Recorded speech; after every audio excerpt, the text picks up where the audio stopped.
The Minnesota Wild Podcast is presented exclusively by Acrisure. This is John Hynes. Coming up, a full recap from this one, plus a trip to the locker room and my post-game comments. But first, from the Bob Kurtz Radio Center, here's Kevin Fallness. Wild try and jab it in front. Around the net comes Boldy. Boldy whipped one off Nelson. Nelson gathers, spikes it ahead, and it's in. Brock Nelson gets his first of the playoffs. 2 empty netters, and the score will not be indicative of how this one played out tonight. That's a wrap. Wild lose Game 4, and now they trail the Avalanche 3-1. Welcome to the postgame show. Kevin Fallness downstairs in the Bob Kurtz Radio Center. Upstairs in the Al Shaver press box, Tom Reed saw the Wild fall short. Valiant effort in that third period, Tom, but in the end, they could not stop the depth from that Colorado Avalanche team from biting them. Yep, you're absolutely right, Kevin. So often, I said before, you get a lot of your scoring from those first 2 lines, but the bottom 6 and your defense has to contribute also. And tonight, especially in that third period, Minnesota gave up. There were 4 or 5 goals scored in the third period, and 4 of those goals coming off the sticks of the Avalanche. Of course, 2 of those into the empty net as well. But still, that's you look at Minnesota. They got beat in the face-off circle tonight. They got beat in the shooting department with shots right now. And you look at the end of the night, Minnesota had a total of 21 shots, 34 on the other side. And that kind of played out the way I thought it would. I was expecting a little bit more of a pushback in the first period. I think the Avalanche did a pretty good job in that first period, just trying to slow things down a little bit. At the same time, they've got a lot of high-end talent, there's no question. So does Minnesota.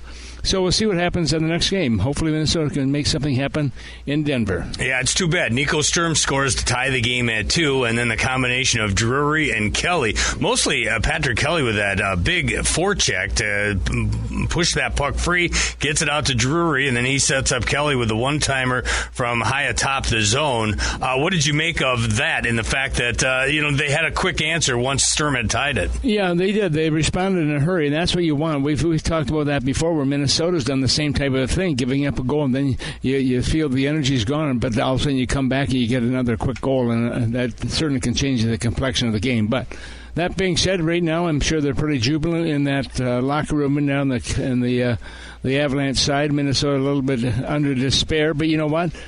You got to get ready for the next game. You have a chance to think about this one, whether you win or lose. You either enjoy it or you don't enjoy it, but you know that there's another game coming. Quick question about the goaltending. Jesper Wallstedt, I thought was still very good despite suffering the loss. The question was going to be, what would Mackenzie Blackwood look like for the Colorado Avalanche, having not actually started a hockey game in probably about a month? I don't think the Wild made it uncomfortable enough for him, but still, give him credit. He ended up making 19 saves and getting a very big win for Colorado. Yeah, he was. And goaltending is going to win a lot of games for you. There's no question that you have to have the guy between the pipes on board with your team. And I think he did that. He got some good help also from his teammates out there. And also goaltenders have to have some luck at the same time. But he gets the victory on this one, and I'm sure they're going to have a decision to make of who's going to start the next game in Denver. All right, Tom, 2 days away, 6:45 pregame. Puck drops just after 7 o'clock. Game number 5, Wild pushed to the brink of elimination. You expect them to come out swinging in Game 5? I would hope so. I hope they'd be ready for it. That they have, they've got a couple of days to think about what's going to happen and what happened in this game. You learn something every time you play a game. There's so much video nowadays that these players can learn a lot just by watching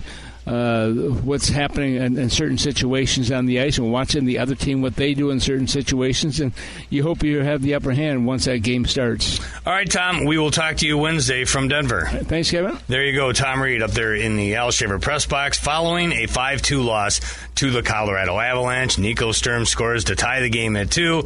Kelly answers with the eventual game winner about a minute and 15 later, and then it's a couple of empty netters. Wild go down in a heap in front of 19,136.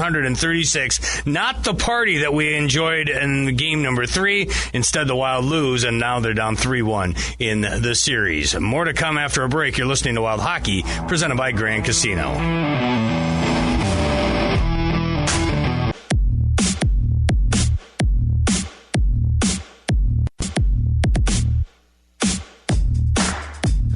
Grand Casino Play of the Game coming up, but first let's pause 10 seconds for station identification. You're listening to Wild Hockey, presented by Grand Casino.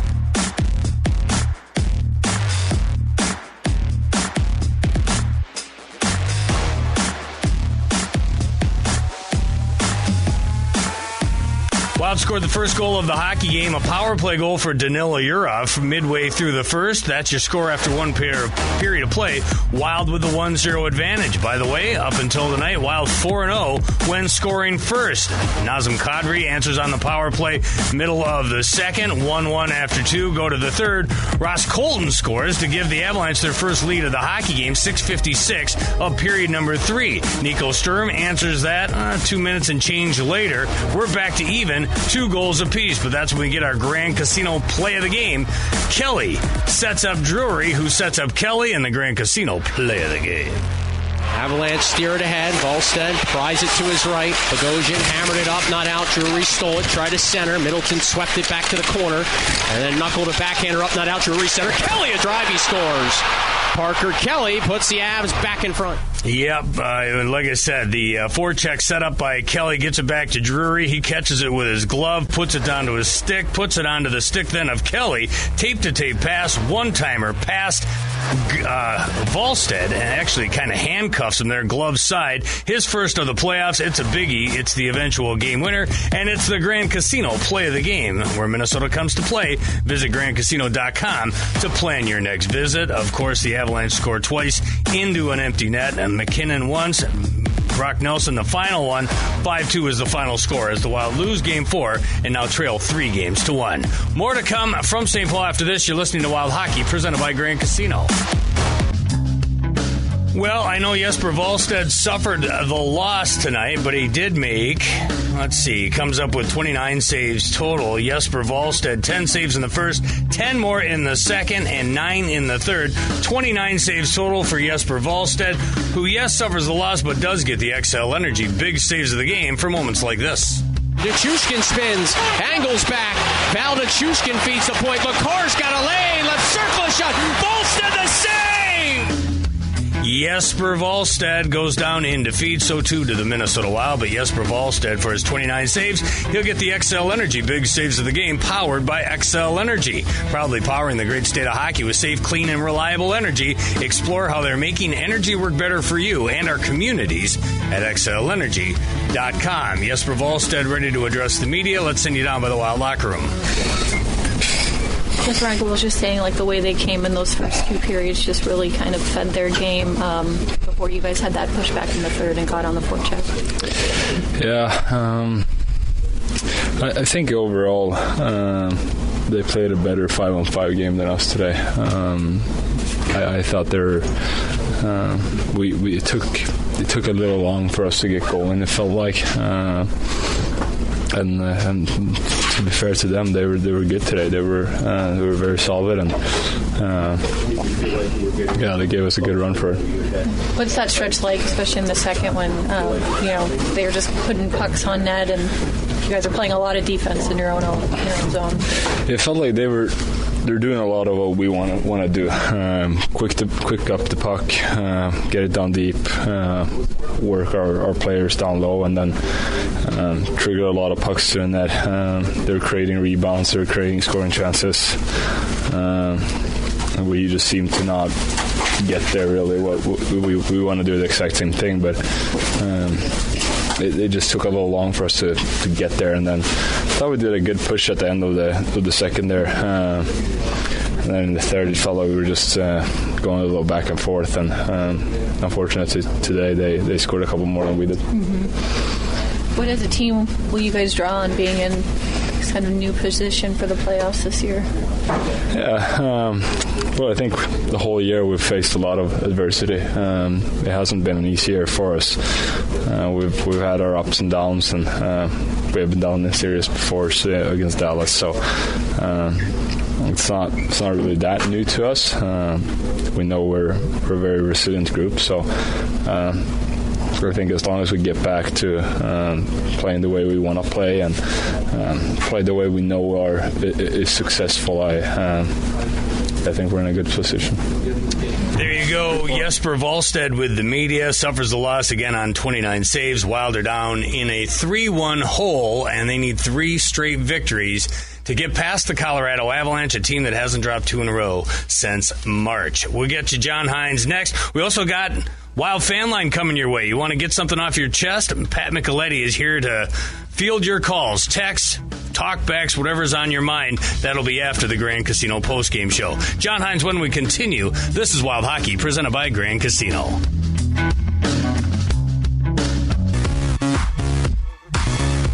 Stern down low, around the net. Blackwood with a wraparound right through the blue paint. Nobody there for Minnesota. Hits gathered by Hughes. Up near the blue line. Still one down low. They score! Nico Stern! And we're tied at 2! That was all about Quinn Hughes. I mean, Nico Sturm had to hit the net for sure, but Hughes does a wonderful job keeping it in at the line and feeds Sturm the one-timer. He doesn't miss. 9:45 of the 9:15 make that of the third period. Tied the game at 2. We know how it goes from there. Unfortunately, the Wild can't get the go-ahead goal.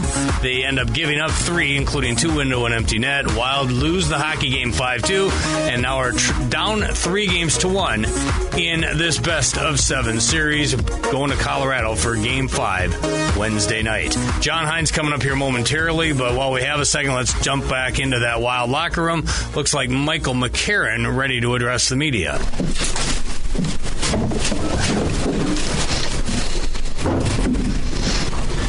What flipped third period? 1-1 after 2. How were they so successful in the third?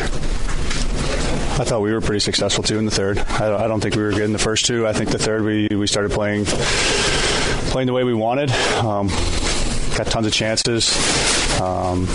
Big goal by Sturmy to tie it up. Unfortunately, we just weren't able to stop their pressure. I think we let them go for 2 straight periods. All their guys were really feeling it. And when that happens, those guys get in the groove, and they found ways to score in the third, and we didn't. Why do you think, after the Sturm goal, I think it's 3 shifts in a row, as you mentioned, where they just hemmed you in? Yeah, I'm not sure. I said it a couple days ago. Shifts after goals are the biggest shifts in the games, and you want to try to ride that momentum. They had they played good. We didn't. I think that's really what it comes down to. They came out and had a push, kind of like us in Game 3. When they scored their power play goal, we came out right again and scored, and they didn't have an answer. And I think tonight we didn't have an answer for them. And it just starts from the first period. We didn't get pucks in. We turned pucks over at the blue. We fed their offense, and then those guys start feeling it. So that was the story of the night. I really don't think we had our best at all. There you go. Wild forward Michael McCarron following the 5-2 loss to the Colorado Avalanche. One more break. We got John Hynes, and then we got Wild Fan Line. You're listening to Wild Hockey, presented by Grand Casino.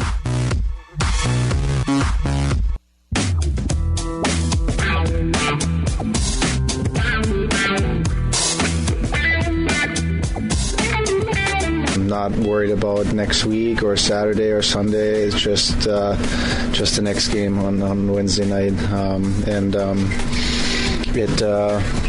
everything else kind of falls away. I think there's kind of beauty in living like that. And all you should do right now, all that's in your head, is to prepare for 6 or 7 o'clock Wednesday night, and how you eat, how you sleep, how you prepare, and that's all that matters in your life right now. 2-time Stanley Cup champion Nico Sturm with the media just moments ago scored his first of this postseason, third of his playoff career. At the time, gave the Wild a 2-2 tie at the 9:15 mark of the third, but the Avalanche scored 3 in a row, 2 into an empty net. Parker Kelly, the eventual game winner at the 11:32 mark. Wild lose Game 4 and now trail in the best-of-7 series 3-1. Their postseason lives are on the line come Wednesday night in Denver, Colorado, Game 5, and you'll hear it on most of these same stations. Before we get you ready for Wild Fan Line and get you ready for Game 5, John Hynes addressing the media. Let's join him in progress. Your initial takeaways from tonight's game? Well, we got to focus on the next game, right? Take the lessons out of this one, and obviously it wasn't good enough for us, but regroup tomorrow and take what we can take out of this one and make sure we're ready for the next one. John, this felt like a game where you didn't get to your game like last game. Didn't get pucks deep, turnovers both blue lines. Obviously, Colorado's a really good team. What did they do to adjust, and maybe why did it take you so late to adjust back? Well, I think there was a lot of things that you just said there were the truth. I think we didn't play direct enough. I think the style of game that we needed to play to win the game, we made the conscious choice not to play that way tonight.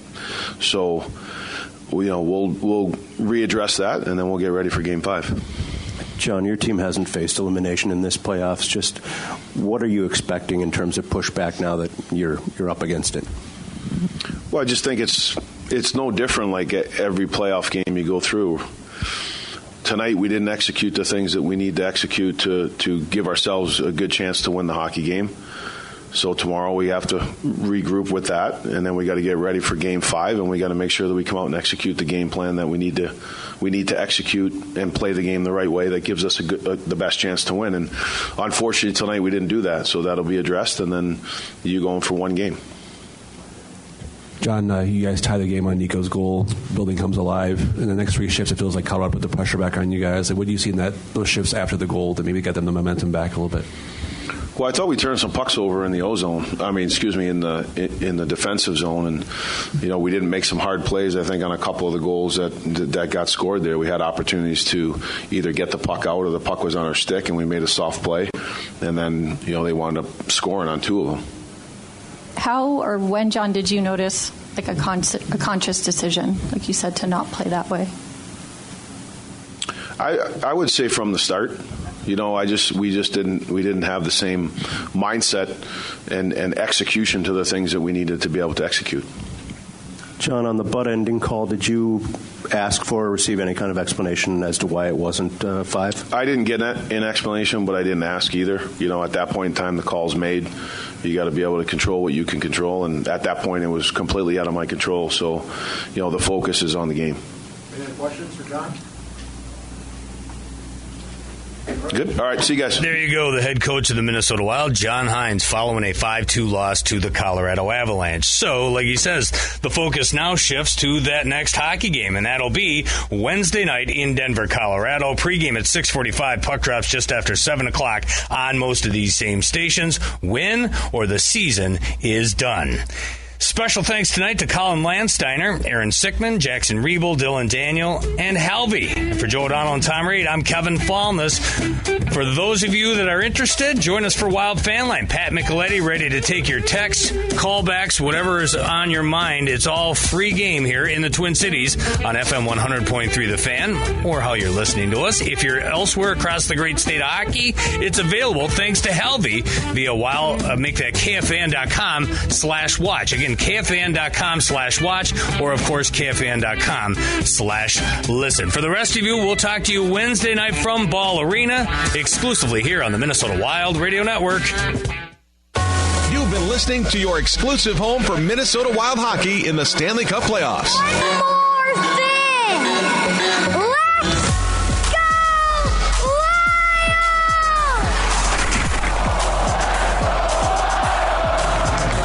Wild hockey in the Stanley Cup playoffs is presented exclusively by the Minnesota Wild, the National Hockey League, and the Minnesota Wild Radio Network. The best place to go for all your Minnesota Wild audio needs is the official Minnesota Wild podcast presented by Acrisure. Everything Minnesota Wild related, including highlights, press conferences, players, coaches, general managers, and more. It's available on the official Minnesota Wild podcast presented by Acrisure. It's all just a click away at wild.com/podcast.